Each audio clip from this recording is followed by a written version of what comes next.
Hello student, कैसे हैं आप सभी। मैं सर डॉक्टर मारू द जय गुरुदेव स्टडी सेंटर में आपका स्वागत है। आज मैं आपको एक ऐसा टॉपिक पढ़ाने जा रहा हूँ जिसका नाम है आसियान कंट्रीज, आसियान देश।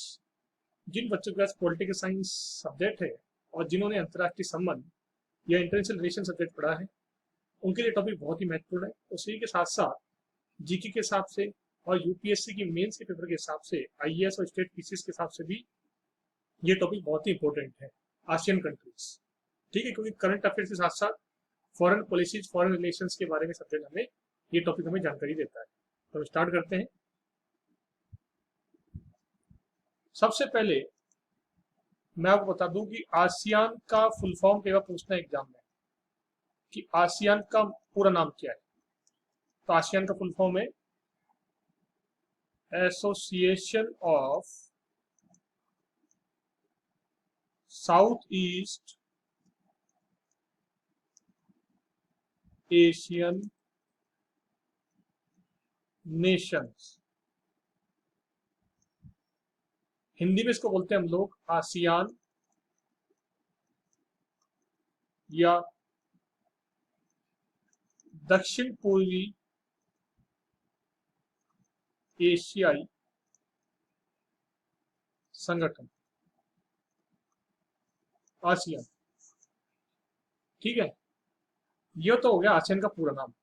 ए से एसोसिएशन, एस से साउथ ईस्ट, एस ई से साउथ ईस्ट, फिर ए से एशियन, फिर एन से नेशंस। ठीक है, ये आसियान की फुल फॉर्म हो गई।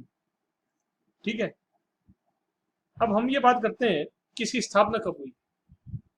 तो देखो स्टूडेंट, इसकी स्थापना जो है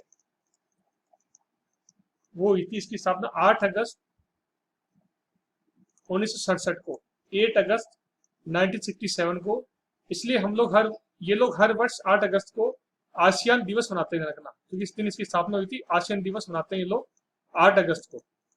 8 अगस्त 1967 को, 1967 के दिन आसियान की स्टेबलाइजेशन हुई थी, आसियान की स्थापना हुई थी 8 अगस्त 1967 के दिन। ठीक है, इसकी स्थापना जो हुई थी, इसके पीछे कहानी ये है कि इसकी स्थापना को बोलते हैं हम लोग बैंकॉक घोषणा पत्र, बैंकॉक मैनिफेस्टो, बैंकॉक घोषणा पत्र, थाईलैंड की राजधानी बैंकॉक घोषणा पत्र के नाम से। ठीक है, और इसकी स्थापना जो करी थी, स्थापना करने वाले देश जो थे, वो देश थे, एक तो था इंडोनेशिया, संस्थापक राष्ट्र। ठीक है, और एक इसके अंदर था मलेशिया, एक संस्थापक राष्ट्र था इसके अंदर फिलीपींस, फिलीपींस। एक था राष्ट्र इसके अंदर सिंगापुर, और एक था इसके अंदर थाईलैंड। कहने का मतलब ये है कि ये तो 5 राष्ट्र संस्थापक राष्ट्र थे, और इसका मतलब ये भी अंदाजा लगा सकते हैं कि आसियान की स्थापना के समय ये 5 संस्थापक करने वाले देश थे। ठीक है ना। अब तो वर्तमान 10 है, लेकिन पहले 5 थे स्थापना के समय। कौन कौन से? इंडोनेशिया, मलेशिया, फिलीपींस, सिंगापुर और थाईलैंड। ठीक है, अब अगली बात बताता हूं आपको इसके अंदर। वर्तमान में वर्तमान में कितने सदस्य हैं, इसकी ध्यान रखना। वर्तमान में कितने 2021 में? तो वर्तमान में आसियान में 10 देश है, 10। कौन कौन से हम वो भी देख लेते हैं। नंबर 1 इंडोनेशिया,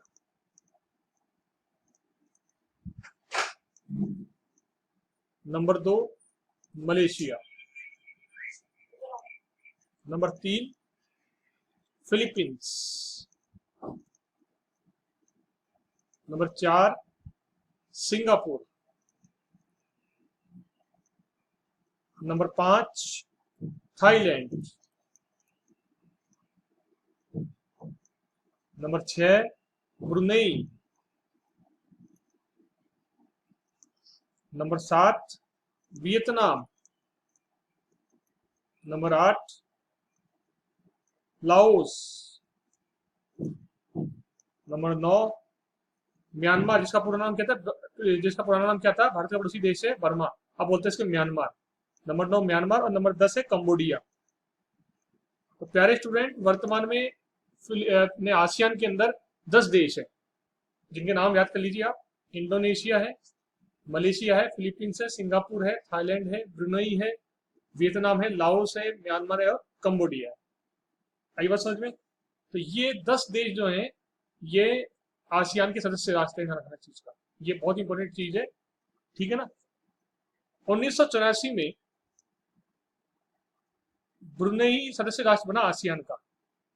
फिर 1995 में वियतनाम आसियान का मेंबर बना। लाओस और जो म्यांमार है ये कब बने सदस्य राष्ट्र? 1997 है, 1997 में बने। कंबोडिया बना 1999 में सदस्य। मैंने कहा ना स्टार्टिंग 5 थे, बाद में 5 जुड़ गई है, ठीक है। 1997 में क्या हुआ, इन्हें एक सम्मेलन किया, सम्मेलन में उन्होंने कहा कि 2020 का इन्होंने विजन रखा, विजन विजन 2020, ठीक है। और इसी के साथ साथ इन लोगों ने 2008 में आसियान चार्टर इंप्लीमेंट किया, लागू किया, ठीक है। 2015 में आसियान कम्युनिटी स्थापित हुई।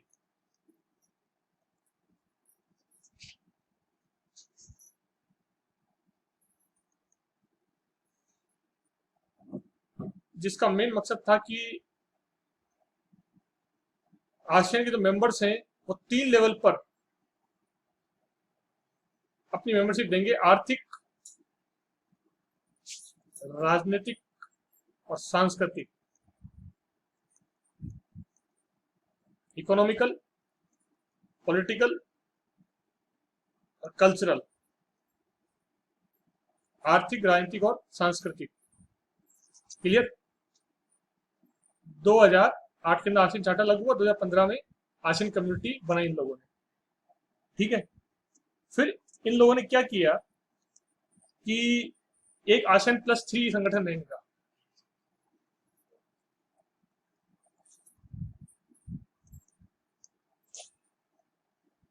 ठीक है। आसियान +3 संगठन बनाया इन लोगों ने।